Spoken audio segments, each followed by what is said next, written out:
रायगड सम्राट अल्पावधीत लोकप्रिय ठरलेले रायगड सम्राट रयतेच्या सेवेसाठी सदैव पुढे. रायगड सम्राट राजकीय, सामाजिक, शैक्षणिक, शेतीविषयक अचूक बातम्यांसाठी रायगड सम्राट न्यूजला सबस्क्राईब करा. दैवत नवीन पनवेल हिंदवी स्वराज्याचे संस्थापक छत्रपती शिवाजी महाराजांची 396वी जयंती.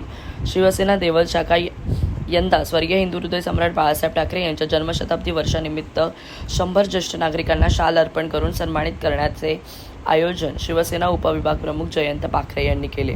विचुंबे विभाग प्रमुख विशाल भोईर, दैवत शाखा प्रमुख अर्जुन भटकर, सुरेश माने, विजय दुर्बाडकर, हेमंत म्हात्रे, संजय घाणेकर, सोलकर, विजय जोगळे, योगेंद्र यादव, राज वाघमारे, कल्पेश पाटील, स्वप्नील आपटे यांनी सकाळी छत्रपती शिवाजी महाराजांच्या प्रतिमेचे शास्त्रोक्त पद्धतीने पूजन व सत्यनारायण पूजा विचुंबे विभाग प्रमुख विशाल भोईर व वैष्णवी भोईर यांच्या हस्ते करण्यात आली.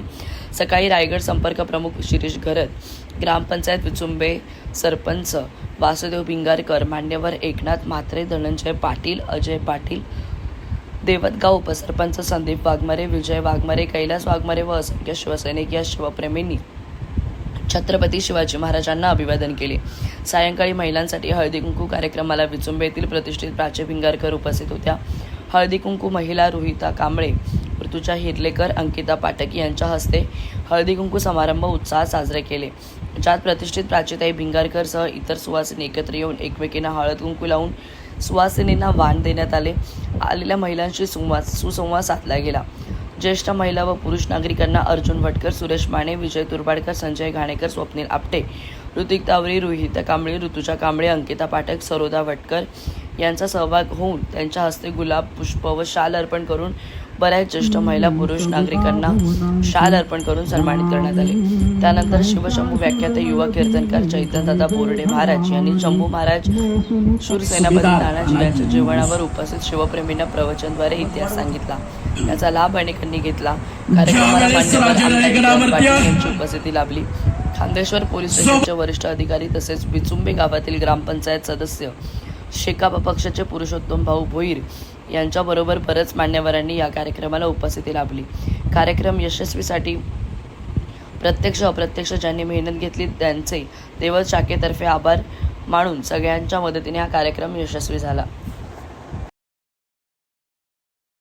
अण्णाजी दत्ता, प्रल्हाद पंत, मोरपंत, बाळाजी, आवजी, येसाजी, तानाजी, कोंडाजी, सूर्याजी आणि शेलार मामाय राजांनी सत्रेवरची मस्तक दाबली. राजे महासाहेबांच्या महालात गेले.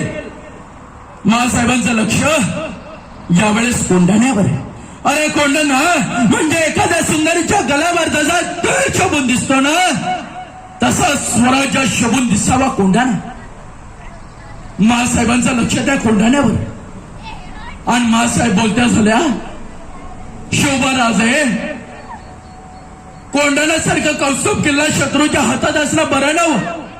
आम्हास तो कोंढाणा हवा, त्या गडावर फटफटणारा हिरवा निशाण आमच्या डोळ्यात चालताय. शोभाराजे तू कोंढाणा आम्हास हवाय. शोभाराजे तो कोंढाणा आम्हास हवाय. अरे जसे राजे जन्माला आले तशा शिवनेरीवर अरे सगळीकडे आनंद झाला. अरे आपल्याला वाचवणारा राजा एकच जन्माला आला. अरे सगळीकडे आनंदाने नाचू लागलेत. अरे राजा जन्माला आला, राजा जन्माला आला, अरे राजा जन्माला आला.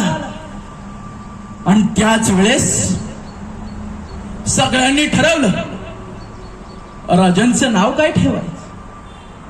अरे लहानसं बाळ आहे, त्यांचं नाव काय ठेवायचं. त्यावेळेस राजांचं नामकरण गेलं शिवराय. शिवराय आणि शिवाजी. शिवराय मधला फरक काय आहे हो. अरे ज्या ठिकाणी राजांनी जन्म घेतला तो शिवनेरी, आणि ज्या ठिकाणी आपला देह सोडला तो रायगड. शिवनेरीचे 2 शब्द घ्या आणि रायगडचे 2 शब्द घ्या. सुरुवातीचे घ्या. नाव काय होते बघा, शिवराय. अरे ज्या राजांचं नाव शिवाजी अथवा शिवराय ठेवलंय, अरे ज्याचं नाव घेतल्याबरोबर दुश्मनांचे पाय थरथर कापायला लागतात, ते शिवराय